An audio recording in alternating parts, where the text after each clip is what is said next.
Hello and welcome to Hood News on Thursday the 19th of December. I'm Jay McCreary. And I'm Natalie Eaglin.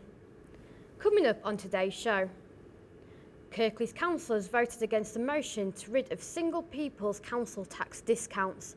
NHS chiefs have revealed plans to increase their budgets. And finally, we find out the best way to fix a wet mobile phone. But first, the demolition of the former Huddersfield YMCA building has been halted after a gas leak caused when contractors damaged a gas main. Work is taking place to flatten all buildings within the block bordered off by Northumberland Street, St Peter Street, Primitive Street and Lord Street after the council discovered the cost of their upkeep was just too much. Two brave nurses have arrived back home in Huddersfield after flying out to save lives devastated by Typhoon Haiyan. Sister Deborah Lau and nurse Heather McClellan travelled thousands of miles from Huddersfield Royal Infirmary to go and help those in need. Ex-university students who took out student loans in the 90s may be forced to pay increased interest rates. The government have announced the sale of the loans to private debt companies. Matt Gage has more. The government has confirmed that it has sold off £900 million worth of student loans to private debt management consortium Arudio Student Loans for £160 million. The sale will affect 250,000 students who took out student loans between the years of 1990 to 1998 and who are still paying back the money they borrowed. I think it's ridiculous. I think if you sign into a sort of contract from the beginning, then you should expect for it to stay the same. If it means you're going to end up paying more than what you thought you were and that's not what you signed up to, then obviously I don't think that's fair. It's absolutely ridiculous. I mean, when people take out loans, they should, know exactly what they've got to pay back. This plan will inevitably result in a devastating financial blow to students and graduates for decades down the line. Those who would otherwise have paid off their student loans would still be indebted to whichever private entity owns the loan book. Nosheen Dad is the president of Huddersfield Student Union. SU stance is pretty simple, really. We were against it. We're still against it, but there's nothing we can do. It's been sold, between the period of 1990 to 1999. We're not getting that back. But the SU's sort of stance on it at the moment is to let our members know what's happened, make sure they're aware of what's happened and what the repercussions of this could be for those people who took the loans out between that period, and just to make our members aware that this is something that the government could potentially do with their bit of the loan book as well, and it could affect them in the very near future. The government has stressed that the terms and conditions of the loan will remain the same and that borrowers will be protected. The student loans company will continue to deal with the loans until Arudio Student Finance takes over in a couple of months' time. However, how this will affect future generations of borrowers remains to be seen. Funding for the NHS in Huddersfield is set for an increase. This announcement comes as a shock after plans to cut funds were revealed last week. I went to find out more. Surprised as NHS chiefs reject £21 million funding cut plan for Huddersfield in favour of an increase. NHS England announced yesterday that instead of slashing the Clinical Commission Group budget, they will be increasing them. An overall loss was revealed for the North of £0.75 billion, while the South gained £285 million. The losses are due to a change in the mathematical formula used to calculate allocations to emphasise on the amount of elderly people. The change will inevitably involve resource moving between commuters to best fit the needs of their shifting population. A motion to scrap single persons council tax discounts has been announced. Kirklees Council has voted against the change and has urged colleagues from other political parties to support them. Joe Condren reports. Kirklees Council have voted against a motion to protect a single person's council tax discount. Although the motion has been rejected, final power to remove the tax discount lies within the government. The tax discount affects 65,000 properties around Huddersfield, and the impact will leave around £240 to £720 a year to the people affected. The idea was brought to the surface by Labour at the local government association. Single people and widowed pensioners are more likely to be affected. I'm Joseph Condren, reporting. Hospitals are hoping to become completely smoke-free areas in upcoming months. Local MPs and health experts are backing the proposal. Conor Chris Colley tells us more. The NHS is considering a proposal to end smoking on NHS hospital grounds, particularly outside the entrances to hospitals. The idea comes after several formal complaints from visitors were recorded about the amount of second-hand smoke that they were being forced to inhale whilst visiting. The move has been backed by several health watchdogs, including ASH, whose chief executive saying allowing smoking sends entirely the wrong message. One vocal supporter of the plan is Rory Dayton, the director of Healthwatch Kirklees. I think there's a general principle that it doesn't make sense for us to be smoking in hospitals and around areas of public health. I think the NHS has a £20 billion deficit in its budget by the end of this decade, and that we need to look at ways of dealing with that deficit and changing the way that we work, changing the way that we live and the way that we think. And I think perhaps smoking cessation is one of the things that we should be doing around that. Since July 2007, all smoking in public areas has been relegated outside anyway, but the total removal of smoking facilities on site is the boldest move since then to advocate public health in this area. But do people really think that it will benefit them? I think that should happen. That they shouldn't be. Well, it's costing more money from the NHS, isn't it, when they're damaging themselves? Obviously, people that have been smoking for so long and they're getting treatment to get off cigarettes, off smoking, then what's the point of them going out and having a cigarette, having a break? I think that patients should be able to do what they want. If they want to smoke, it's their life. Yeah, it's unhealthy for them, but it's their decision to smoke. So I don't think it should be banned. So while the political elite all agree with the plans, citizens, the one it actually affects, maybe not so much. Connor Cuscoli reporting. Smoking normal cigarettes may soon be a thing of the past, as the amount of e-cigarette shops opening up in Huddersfield town centre is increasing. Jessica Hall went to find out more. In Huddersfield, the rise of e-cig shops is taking a big impact on smokers. Last week, new shop EV Cigs opened alongside other electronic smoking shops in the town centre. The shop sells a brand new range of e-cigs, including various flavours and strengths of nicotine. The new e-cig product is thought to contain fewer chemicals than the amount in tobacco-based products. We went along to speak to Adam Bradley, manager of EV Cigs. In these, there's polyglycerine, the glycerine, and there's nicotine. So you still get your nicotine kick, but for less chemicals. Straight away you can get them with various flavours. I've got in this store here we have 100 flavours, as well as 7 different colours in pens, so people can mix and match. With the pack of cigarettes as well, it's going to cost you £7 a day for 20. These only cost, we work out on average, it's going to cost you about 30p a day with these. E-cigs are thought to be healthier than cigarette smoking, but is this just a new trend? With a range of nicotine flavours including mango, watermelon and spearmint, do people smoke e-cigs simply because they taste nicer? New flavours are now available in the shop EV Cigs, such as vodka and sambuca. But is this just promoting other dirty habits as well, such as drinking alcohol? We asked the smokers of Huddersfield what they think to the increase of e-cig shops, and will they be buying one themselves and switching as an alternative to tobacco?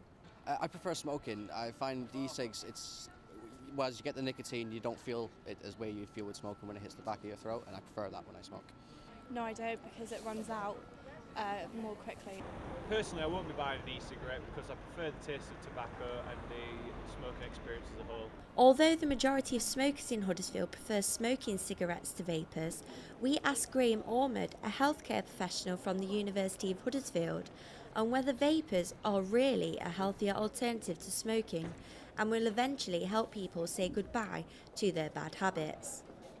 There is something that people aren't quite ready to give up. They want to give up for several reasons. They're not ready, and this, it would appear, is a useful first step. Although I think we're still a lot of the vapor type e-cigs still in their infancy.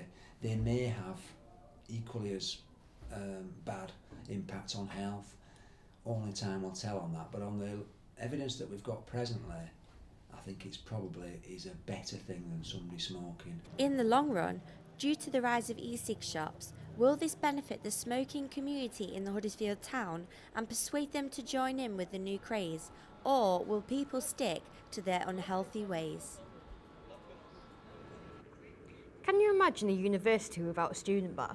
Well, I wouldn't have thought so, but it's the last orders at Huddersfield Student Union tonight as it pulls its last ever pint. Emily Pepper tells us more. Tonight, the Student Union at the University of Huddersfield will be closing its doors for the last time. The SU, which opened in 1992, will see many employees lose their jobs. No further job opportunities have been provided for the students within the university. The SU was a place for students to socialise between seminars and lectures, but due to the bar losing around £100,000 a year, they have been forced to close. However, a new student union is opening its doors after Christmas. The new building will not have a bar and will predominantly focus on food and student services. Bryony Allen went to find out whether the students at the university will be sad to see the union close. I am actually, because it's the place where you go to drink before you go on a night out sometimes, and it is good prices. A bit, because I've got a fair bit of memories here, but there's a new one opening, so hopefully that will. Huddersfield University has won University of the Year. Hannah Bell went to see the impact this had on the university and the town of Huddersfield. The University of Huddersfield have been awarded the Times Higher Education Award. The University of the Year Award is awarded by the Times Higher Education Supplement, which is the professional magazine for the university sector. 17 awards are given, but the University of the Year Award is the most hotly contested, with 64 universities being shortlisted. The winners also included Universities College of London, Cardiff, Southampton and Edinburgh University. The top award went to Huddersfield. Well, in terms of winning the University of the Year Award, it seriously raises our profile, particularly internationally. They're always looking for that edge, our international students. For our home students to know that there's excellence on their doorstep, they don't need to wander anywhere else. Why go to another university when you've got the University of the Year on your doorstep? To celebrate winning the award, a civic ceremony has been held at the Town Hall. Guests included the Mayor of Kirklees, the Vice-Chancellor of the University and the head of the Student Union. The reception ran on Monday from 12:30pm to 2:30pm and guests enjoyed a buffet while discussing the university's achievement. I think what it will do is to maintain the prominence of Huddersfield and its university in the forefront of academic minds, so that when people are considering a university place, somewhere for research or development, then Huddersfield will be one of the first things that comes up because of continued success over several years. The award will have a great implication on Huddersfield and the Kirklees area's economic future, bringing new students and investments to the town. Binge drinking is usually associated with teenagers and 20-somethings, but research shows that a large percentage of excessive drinkers are actually middle-aged. Catherine Piatt has more. Binge drinking, a term largely associated with teenagers and young adults who like to go out and party on a weekend in town centres up and down the country. This isn't the biggest drink problem Britain faces. The real problem comes in the form of the hidden drinkers. Middle-aged men and women are at increased risk as they are drinking from over half a bottle of wine a night to de-stress from their hectic lifestyles. Across the region, there are a number of support groups that are tackling the issue of alcohol misuse, and it is found that there is a rise in the number of people from a professional or middle-class background that are attending these meetings for support. The number of alcohol-related hospital admissions has more than doubled in the last 10 years, official figures show. These people are not realising how the alcohol is affecting their bodies from long-term misuse. Now, it's a rare sight to see the elderly in the gym. But some are encouraging older members to join and become more active. Joseph Condren has more. The British Journal of Sports Medicine have released a new study following 3,500 healthy people at or around their retirement age. Exercise with older members of the public seems to be more beneficial when it comes to their health. Top Bodies in Huddersfield offer a discounted membership to everyone over the age of 55, hoping to entice the older community inside. One of my customers, he didn't actually start training till he was 53. He's now nearly 74. And in his words, he said most of his friends have had it. You know, they're not physically fit, they're not quite as mentally capable as they were. You know, and he still comes in, he trains 5 times a week, he's still quite strong. Researchers believe that late starters still have much to benefit from short amount of exercise, increasing their value of life. Within this current interest, it seems like older people are willing to become more active. in order to be fit. There's nothing else you can do. I mean, dieting isn't enough really. So you have to do both. You have to train and you have to diet. I feel stronger, I feel fitter, I've got a lot more energy. I feel great. Huddersfield offers many activities such as yoga, martial arts and a wide array of sports, all related to exercise, and nearly all of them accommodate towards the older members of society, with businesses hoping that recent studies get the old generation out of their slippers and into their running shoes. I'm Joseph Condren, reporting. Have you ever dropped your phone down the toilet, Jay? Unfortunately, yes. But luckily, a student at the University of Huddersfield has discovered the best way to fix a wet mobile phone. Matt Sivia went to meet her. Once upon a time, hardly anyone owned a mobile phone. Nowadays, we can't imagine our lives without them, making it all the more stressful when the worst happens. However, this may no longer be a problem, thanks to a student at the University of Huddersfield who says she's found out how to fix a wet phone. Supervisor this year asked me to look at some methods of taking water out of mobile phones after he dropped his phone in the toilet. We found out that it was quite a common thing to happen.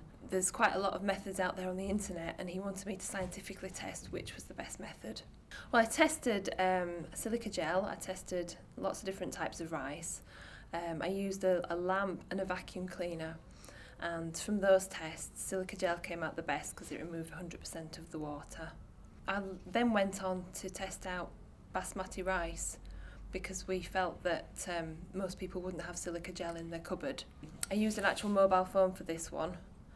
I wet the mobile phone, put it in the tub with the rice.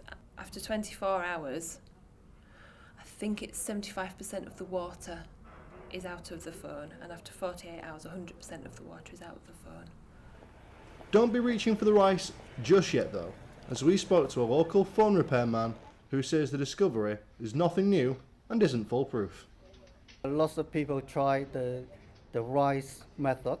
They put the device into rice for a couple of days, then it dries out. So same theory. In my experience, it doesn't work. So perhaps our phones aren't safe from the water just yet, but either way, maybe it wouldn't hurt to leave a tub of basmati in the bathroom, just in case. And now over to the weather with Brett Punnett. Thank you, Natalie. This afternoon we can expect some quite heavy showers, and it will feel cold with fresh southwesterly winds nearing gale force over high ground and potential for snow over the Pennines. There should be wintry showers through the night, but also with the occasional clear period in between. There will continue to be a southwesterly breeze and frost will develop in local areas. Friday will begin with some quite blustery wintry showers. It will be dry for a time before heavy rain moves in from the west of the region. This then develops into a strong southwesterly wind, potentially strengthening to gales through the afternoon and heavy rainfall. It looks like it is going to be quite a cloudy weekend, with temperatures at 9 degrees and wind coming from the southwest, with temperatures going to about 4 degrees overnight. Sunday we'll see a bit more sun breaking out, but temperatures will still be lower than Saturday at just 5 degrees. Again, winds will be coming from the southwest and the overnight temperature will be 2 degrees. That's all from me now. Back to Natalie and Jay in the studio. That's all from us at HUD News today. Thanks for watching.